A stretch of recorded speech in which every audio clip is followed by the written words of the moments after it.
आत्मसन्मानासाठी। ही गोष्ट आहे वर्षा काळे आणि भारतीय बार गर्ल्स युनियनच्या त्या संघर्षाची, ज्यांनी संपूर्ण व्यवस्थेलाच आव्हान दिलं। चला तर मग हा सगळा प्रवास कसा होता तेच आपण आज समजून घेऊया।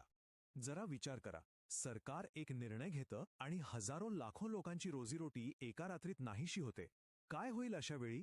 नेमकी काय परिस्थिती निर्माण होईल? हाच प्रश्न खरं तर या संपूर्ण कहाणीच्या अगदी केंद्रस्थानी आहे। गोष्ट आहे 2005 सालची। महाराष्ट्र सरकारने एक मोठा निर्णय घेतला आणि मुंबईतल्या सगळ्या डान्स बारवर बंदी घालण्यात आली। फक्त एका सहीमुळे लाखो महिलांचा रोजगार एका झटक्यात धोक्यात आला आणि इथूनच एका मोठ्या सामाजिक आणि आर्थिक संकटाची ठिणगी पडली। तर या एका निर्णयामुळे एक खूप मोठं संकट उभं राहिलं। आणि गंमत म्हणजे या बंदीमुळे फक्त त्या महिला बेरोजगार झाल्या असं नाही, तर त्यांच्यासमोर अनेक नवीन, अगदी अनपेक्षित आव्हानं सुद्धा उभी राहिली। आणि या संघर्षाचं मूळ खरं तर इथेच दडलेलं होतं। दोन अगदी टोकाचे दृष्टिकोन। एका बाजूला होतं सरकार, ज्यांच्यासाठी हा नैतिकतेचा प्रश्न होता, पण दुसऱ्या बाजूला होत्या वर्षा काळे आणि त्यांची संघटना, ज्यांच्यासाठी हा सरळ सरळ रोजगाराच्या हक्काचा प्रश्न होता। त्यांचं म्हणणं स्पष्ट होतं, हा लढा नैतिकतेचा नाहीच आहे, हा तर जगण्याच्या मूलभूत अधिकाराचा आहे। आता बघा, इतक्या मोठ्या आणि अनपेक्षित संकटाला तोंड द्यायचं म्हणजे एकट्या दुकट्याचं काम नव्हतं।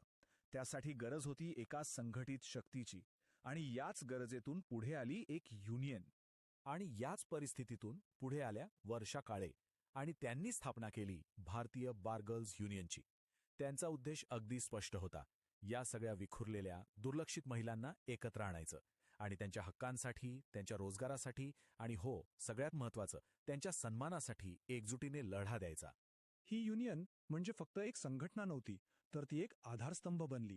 तिने हजारो महिलांना एक आवाज दिला, पोलीस छळ आणि शोषणाविरुद्ध लढण्यासाठी एक प्रकारचं बळ दिलं। अगदी युनियन कार्डसारखी एक छोटीशी गोष्ट सुद्धा त्यांना एक ओळख आणि संरक्षण देऊन गेली।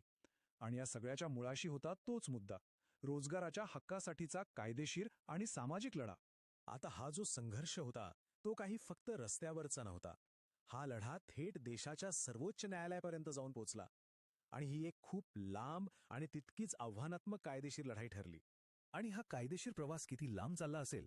तब्बल 1 दशकापेक्षा जास्त काळ। बघा, 2005 मध्ये बंदी आली, त्यानंतर युनियनने न थकता लढा दिला। 2013 साली एक मोठा विजय मिळाला, जेव्हा सर्वोच्च न्यायालयाने ही बंदीच घटनाविरोधी ठरवली। पण इथेच गोष्ट संपली नाही।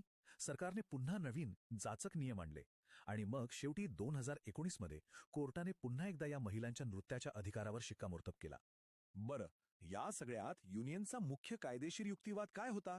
तो अगदी साधा